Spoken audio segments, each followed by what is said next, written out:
Hey everybody, welcome back to my channel, and today I'm going to be doing my pregnancy update, and this is weeks 11 through 14. Today I'm currently 14 weeks and 2 days pregnant. I've already recorded this video once, but I was just kind of all over the place, and I have a feeling that I'm still going to be all over the place because my notes don't really make sense to me all the way, so it might be all over the place, but bear with me. So symptoms for weeks 11 through 14 so far. I had the flu, I'm pretty sure, on week 11. I don't know. I had a major migraine when I went to bed. It was terrible. And I woke up 2 hours later throwing up everywhere. And that night I actually had chili for dinner. So that was 20 times worse. And I have written off chili for the rest of my life. But yeah, I'm pretty sure it was the flu. I went to the emergency room and they gave me some type of nausea medicine because I vomited like 6 or 7 times when I was there. And they never actually gave me an IV or anything, but they said I was dehydrated. And they didn't let me drink anything, which doesn't make any sense to me, but whatever. And then they gave me a shot of Demerol, and they said that's fine. It was fine for the baby. But I just found out at my doctor's appointment yesterday with my OBGYN that Demerol actually passes to the baby, and that's why they don't really like to give it to you when you're in labor or even when you're pregnant at all. But they do, but it doesn't really hurt the baby, it just passes to the baby and kind of slows down the baby's heartbeat. So that kind of pisses me off that the emergency room doctor still gave it to me, and whatever. I would have just like been fine if they probably would have hydrated me, because I think that's what my migraine was from. So anyways, I've still been having migraines. Pretty much when I go to bed, it's so bad. But I'm not vomiting. I still puke every once in a while from the morning sickness. Even though it's all day sickness, it's not morning sickness. And when I wake up, I can still feel the migraine. It's just very dull. It just gets worse as the day goes on. I've pretty much been living on Tylenol. They wanted me to take Vicodin, but I don't feel like I should, so I've mainly just been taking Tylenol. Another symptom is I've been having trouble breathing just by sitting down. And it's not that I'm out of breath, it's just it takes more effort to breathe. I don't know if it has to deal with my neck, what's going on with my neck and all that stuff. All those problems that I have, and I've also been experiencing a sore throat, but I'm not sick, so I don't know what's going on. I have an appointment with my neurologist on the 6th of January for my neck again, but I don't know, I just kind of feel like these doctors don't care, so it's kind of worthless. I'm trying to find somebody to get a second opinion on. Anyways, so all these weeks I've been also experiencing back pain. It's in my tailbone area because that's where the baby is at, in my pelvis area, and it hurts so bad. It hurts to sit, like when I drive, it hurts, and I live in a small town, so it doesn't take that much to drive places. I don't know, it's just been hurting, and then if I move my right leg just to walk or to move it, it hurts worse. So yeah, I'm pretty sure that's just pregnancy related. And I've also been getting acid reflux or heartburn, whatever you want to call it. I've never had that a day in my life. I just recently started getting it. I was burping, but it wasn't like a burp, it was just kind of like I could taste what I ate hours and hours before, and it kind of burned, so that's what my boyfriend told me it was, so I'm guessing that's what it is. And I still haven't been, like I said, I've still been vomiting from the morning sickness, but it's mainly just whenever. It doesn't have to be in the morning. Oh, and I didn't mention, I am currently in the 2nd trimester of my pregnancy, so that's exciting, but I still have morning sickness, so that kind of sucks. My cravings, I've been craving fruit. I don't know if I mentioned this before, but I've been craving fruit, grapes, bananas. Bananas is pretty much the only thing that can keep down the vomit for me. Just pretty much any fruit in the fruit cups that you can get at the store, and I've still been craving subs. But I just still don't feel like I should eat them just because of the risk factors. So yeah, that'll probably be always a craving that I can't have. I'll probably eat it as soon as this baby comes out. So anyways, we had our appointment yesterday, which was the 27th. I think it was yesterday. Yeah, the 27th. And I'm not going to tell you guys my weight or anything. But I am going to tell you that I didn't gain any weight within the last 4 weeks, which the doctor said that's normal because I have been sick with throwing up. The baby's heartbeat this time was 155. It was 172 the previous 4 weeks before that. They said that's also normal. It's going to fluctuate, especially when I have different nurses doing it for me. So yeah, and at the doctor's appointment, he finally answered my questions. Yeah, I didn't really have this appointment, but I did have a few, but he did answer them. The main question was, I asked him how he felt about an all-natural, acid reflux, an all-natural birth with a birthing ball or a birthing tub or just whatever, no Pitocin, no epidural, no Demerol, no C-section, stuff like that. I just want to go all natural because we did sign up for natural birthing classes, which cost $30 where we live. Out of pocket, insurance doesn't pay for it, which is fine because we really strongly feel about it. If you guys want to know the reasons, I can make a whole video on it. I do plan on doing a birthing plan, but I probably still won't go into detail unless it is asked of why I feel that way. Just because it's a lot of controversy and I just don't want the hate and the drama. So anyways, pretty much what he did, he laughed at me. He's been a doctor for over 20 years. I was the very first baby he ever delivered and I'm 21. So he's been a doctor for over 20 years and he's a specialist in fertility, he's an OBGYN, he's a lot of things. He's also a teacher. He's a very intelligent doctor. And he said out of all the years that he's been a doctor, he's only seen 2 women actually go through with the natural labor. And it's up to me if I want to go all natural, that's fine. He just said don't get discouraged if I do have to get an epidural pretty much. Stuff like that. I kind of felt offended at first, but I understand what he was saying.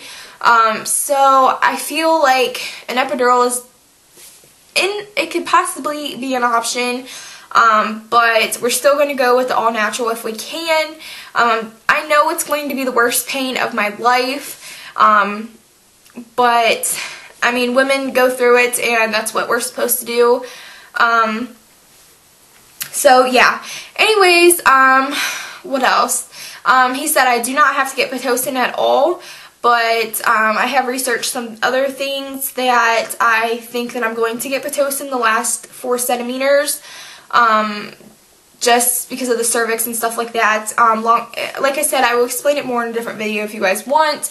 And he actually has only ever done a few C-sections in his whole career because he says that he tries everything possible not to do a C-section. He actually has the lowest C-section rate in our county, which is a lot of OBGYN doctors.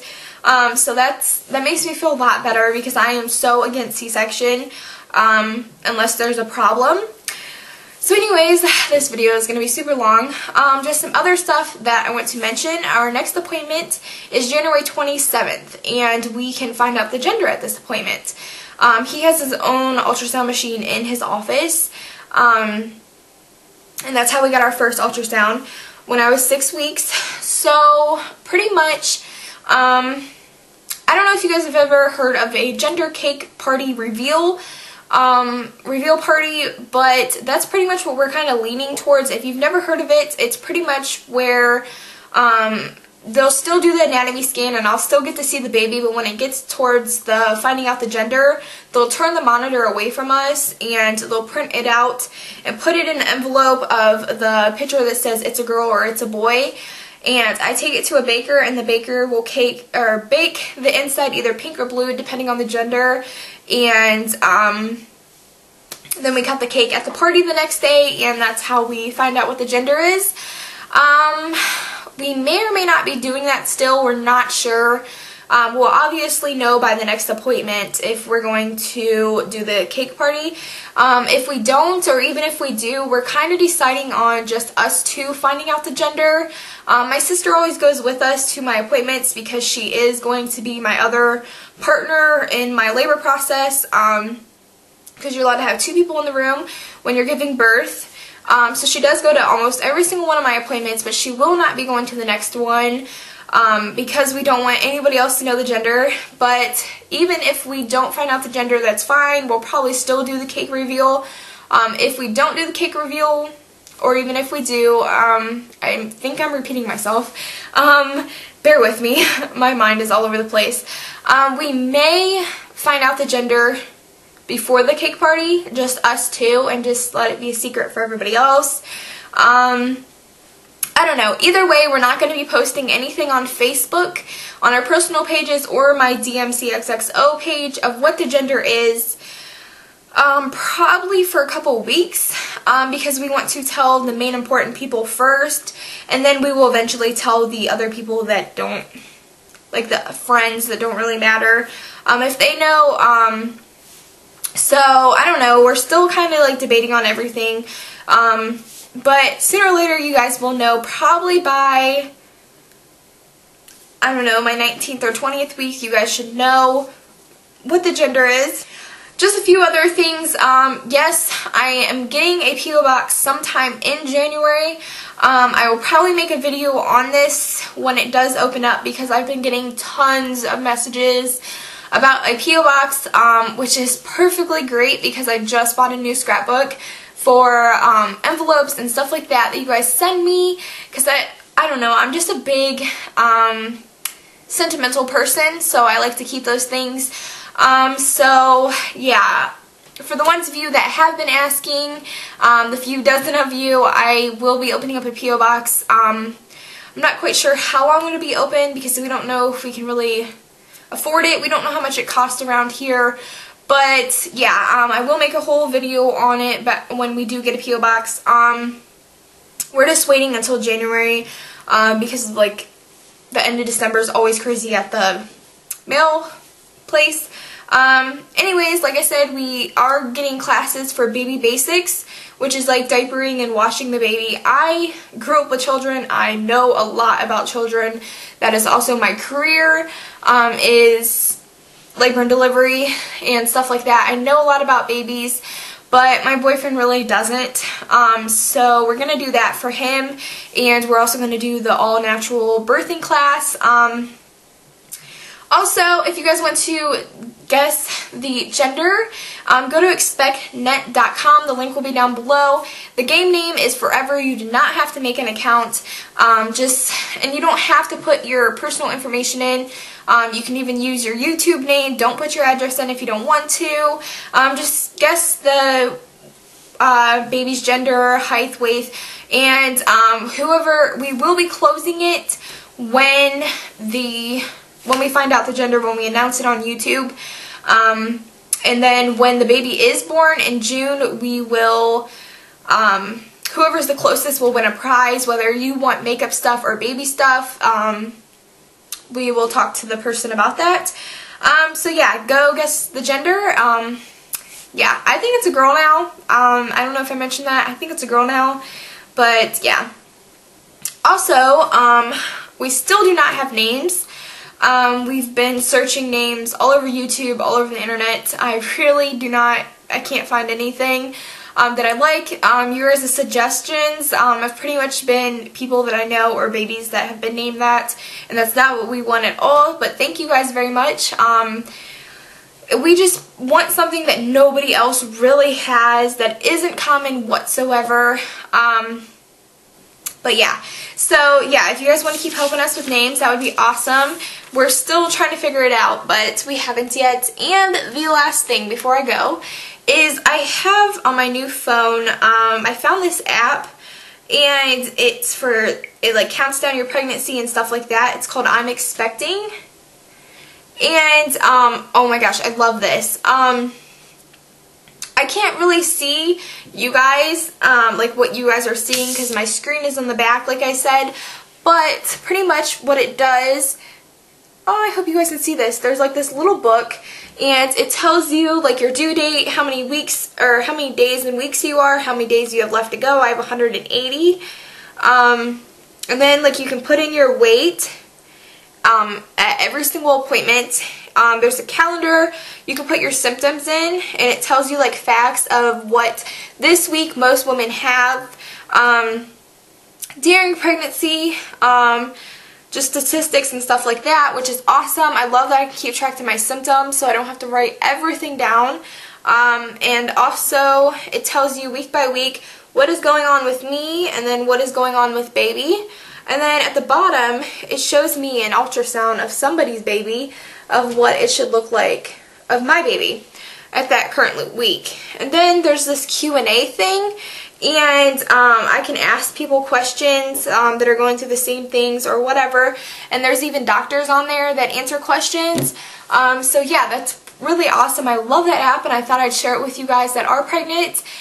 So yeah, this video is probably super long, but I will talk to you guys soon. The next video should be a New Year's Eve tag. So yeah, thank you guys for watching, and I'll talk to you guys soon. Bye.